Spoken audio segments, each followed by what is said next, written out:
Nah, alternatifnya untuk teman-teman yang UMKM itu ada dua nih. Satu, teman-teman bisa pakai NPWP anak, bisa pakai NPWP anak, tapi ada syarat dan ketentuannya. Ini hanya bisa khusus untuk UMKM pribadi aja. Bisa pakai NPWP anak, tapi dengan syarat satu, anak tidak UMKM juga. Ya, kalau anak tidak UMKM kan dia bisa pakai kuotanya, pakai NPWP anak. Kalau anak ternyata bisnis juga nggak bisa gitu loh. Kedua, juga anak sudah harus memenuhi kriteria yang sewajarnya dia bisa memperoleh penghasilan. Jadi jangan anak bayi udah dibikin NPWP atau diaktifkan NIK-nya, lalu kita bilang, enggak lah anak saya meneruskan sekarang, padahal dia masih bayi gitu loh. Nggak bisa gitu ya. Jadi buat teman-teman yang UMKM, sekiranya kalau misalnya udah punya anak, terus anaknya sudah mulai dewasa, anaknya hanya karyawan biasa, dia tidak punya bisnis, nah terus pas pula kita UMKM-nya udah mau habis nih, bisa nih kita nanti laporan ke anak, nanti bisa bilang ya udah bisnis kita anak yang terusin, laporannya pakai NPWP anak gitu. Dan kalau bisa si anak ini juga NPWP-nya tuh baru bikin ya setelah 2018. Jadi kan dia bisa 7 tahun ke depan, kan ada batas waktunya gitu kan. Jadi mungkin bisa mempertimbangkan pakai NPWP anak lah kalau memungkinkan gitu. Misalnya contoh saya nih, papa saya ada UMKM ya, bisnis ya gitu ya. Dia kan pakai UMKM pribadi nih gitu kan. Kalau 2025 nih habis, nanti rencana kita mau pakai, misalnya punya adikku gitu, karena adikku juga belum bikin NPWP gitu ya, belum bikin NPWP ya nanti tinggal bikin NPWP terus bisa pakai 7 tahun ke depan begitu. Nah itu satu. Tapi kalau buat teman-teman yang mungkin anaknya masih bayi, masih kecil, terus belum punya anak, itu harusnya kayak mana? Nah solusi keduanya bisa membuat perusahaan, bisa buat CV, PT perorangan atau PT biasa. Karena ketika teman-teman baru bikin PT biasa, maksudnya perusahaan, teman-teman tetap bisa bayar pajak 0, pakai 0,5% ini.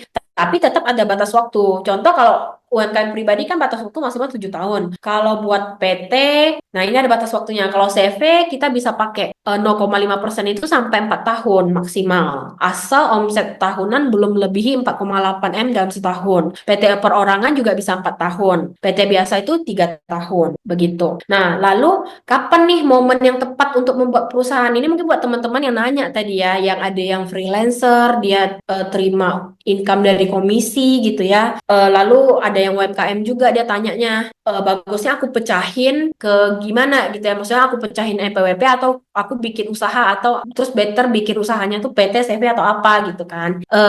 Nah, sebenarnya kalau dibilang kapan momen yang tepat, menurutku adalah ketika setelah teman-teman hitung angka pajak yang harus dibayarkan itu sudah melebihi segala pengeluaran yang teman-teman akan keluarkan ketika teman-teman bikin badan usaha. Contoh, ketika teman-teman bikin badan usaha, pasti pertama ada biaya legalitas dong yang harus dikeluarkan, ya kan? Kedua, setelah bikin badan usaha kan jatuhnya jadi wajib, ada kewajiban lapor pajak bulanannya selain PPh omset tadi. Jadi kayak kalau misalnya kita punya karyawan, kita jadi wajib potong pungut gaji karyawan. Terus kalau misalnya kita pakai jasa luar, kita wajib potong PPh 21-nya gitu kan. Jatuhnya kita jadi wajib lapor pajak bulanan sampai tahunan. Lalu kalau kita bikin perusahaan, kita wajib nanti di SPT tahunan itu menyajikan laporan keuangan. Which is mean teman-teman butuh orang yang paham pajak, atau butuh konsultan pajak, atau butuh jasa konsultan pajak. Nah, kalau pakai konsultan pajak kan pasti mengeluarin fee kan. Nah,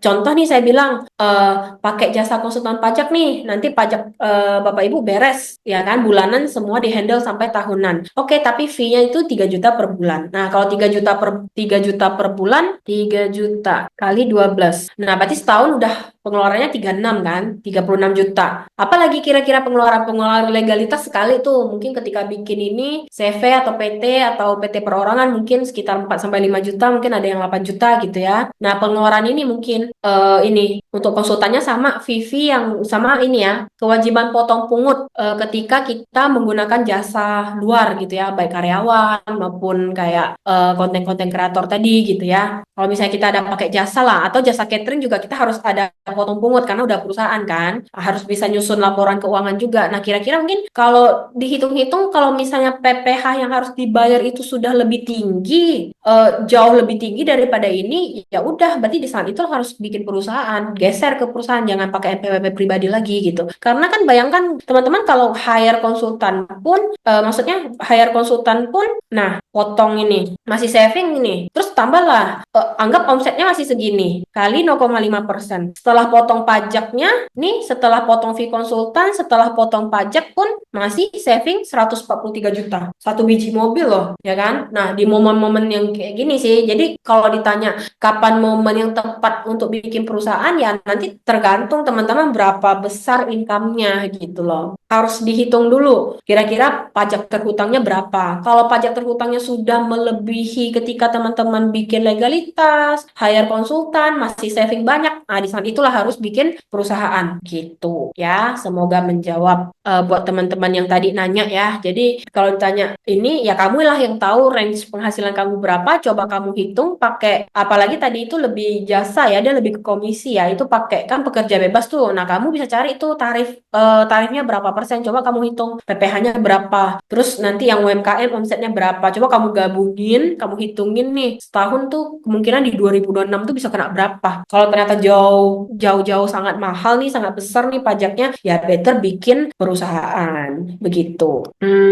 Terus, nah, terus kelebihan dan kekurangannya, oh ini belum ke sini sih. Nah, terus kan tadi ada nanya, mending PT perorangan atau CV, perbedaannya apa? Nah, masing-masing ada plus minusnya gitu ya. Pertama nih, contoh kita bahas dari pendirian usaha. Nah, kalau pendirian usaha untuk PT biasa itu minimal butuh 2 orang, ya kan? Kalau PT perorangan itu 1 orang aja cukup. Kalau CV minimal 2 orang, ya. Jadi kalau teman-teman mau geser ke badan usaha, nggak segampang itu. Harus bisa juga, harus bisa ini juga, harus bisa dapetin nih NPWP teman sendiri dengan tambah satu NPWP yang lain. Kalau misalnya udah married mungkin bisa pakai NPWP istri gitu ya, minimal 2. Terus modal usaha, kalau PT kita wajib cantumin setoran modal itu minimal 25% dari modal dasar. Nah, modal modal dasar minimal PT itu pun kalau nggak salah itu minimal 50 juta ya. 25% dari 50 juta itu sekitar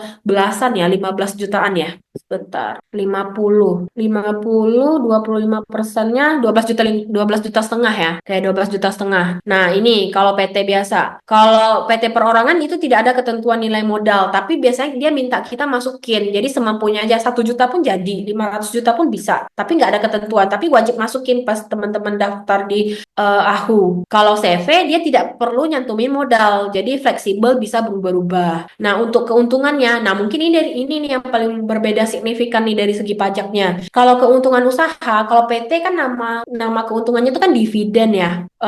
Jadi dividen ini ketika kita mau ngambil dividen dari perusahaan itu bisa jadi kena 10%. Langsung langsung kalau kita pakai untuk konsumsi, atau bisa 0% kalau kita invest berturut-turut 3 tahun. Itu kalau di PT karena ngambil dividen kan. Jadi ikut ketentuan dividen. Dividen itu bisa 0% tapi kamu harus holding period 3 tahun. Atau enggak kamu bayar 10%-nya. Kalau misalnya keuntungannya ada 100 juta yang mau kamu tarik 10 juta yang harus kamu store. Atau 100 juta ini kamu tahan 3 tahun, nggak kamu pakai dulu, bisa 0%. Nah, kalau PT perorangan itu juga sama. Karena PT perorangan beda dengan PT ini, dia mirip, cuma bedanya tuh minimal 1 orang aja cukup. Nah, tapi ketentuan dividen itu tetap melekat. Nah, kalau CV, malah ini enaknya CV. CV itu namanya prefer kan, kalau kita ngambil keuntungan. Prefer, nah prefer ini ketentuannya dia tuh bukan objek pajak. Jadi ketika kita udah bayar pajak 0,5% dari omset, sisanya kan udah potong biaya-biaya kan keuntungan tuh. Nah, keuntungan itu ketika kita mau tarik, ya udah langsung tarik aja. Dan itu nggak perlu bayar pajak, nggak perlu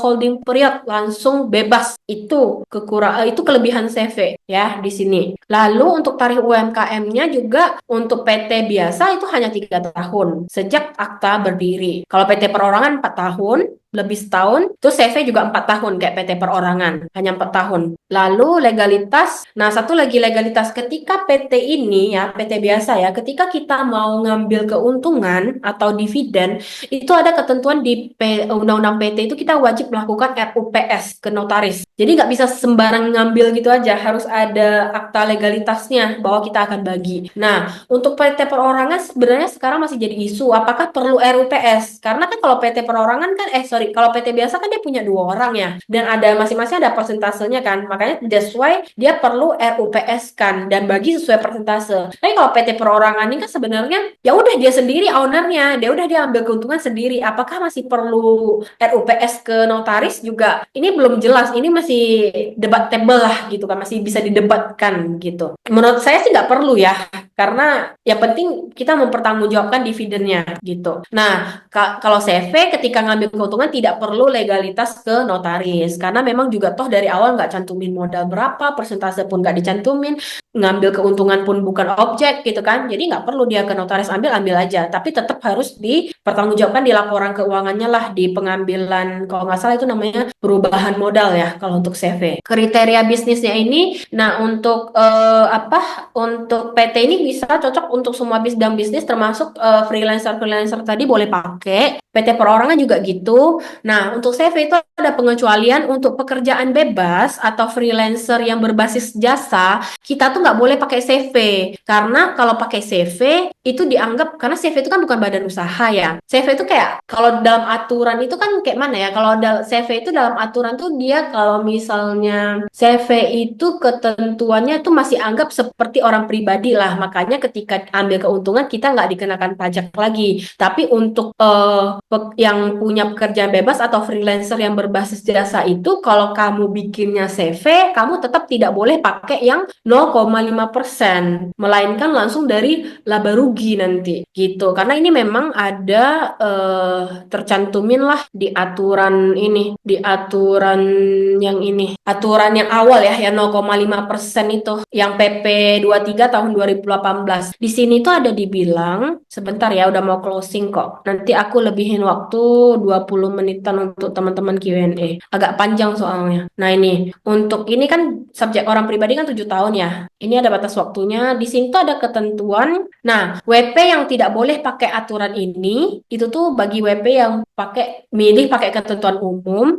atau CV atau firma yang dibentuk oleh beberapa orang pribadi yang memiliki keahlian khusus atau pekerjaan bebas, atau menyerahkan jasa sejenis dengan pekerjaan bebas. Jadi, kesimpulannya adalah kalau misalnya teman-teman itu freelancer, ngerasa aku pakai norma kok udah mahal juga ya, rasa-rasanya aku bikin badan usaha aja lah. Boleh, tapi badan usahanya cuma boleh pilih antara PT atau PT perorangan. Tidak boleh CV, karena CV itu udah dibilang kalau misalnya basis jasa kamu itu adalah freelancer atau pekerja bebas, kamu bikin CV pun kamu nggak boleh pakai aturan ini, 0,5% ini. Tapi tidak dibilang untuk PT atau ini, cuma dibilang CV doang. Berarti kalau gitu, kalau kamu pekerja bebas atau freelancer, kamu bikin PT, kamu bisa menikmati tarif 0,5%. Begitu gambarannya teman-teman. Kayaknya agak-agak berbelit-belit ya.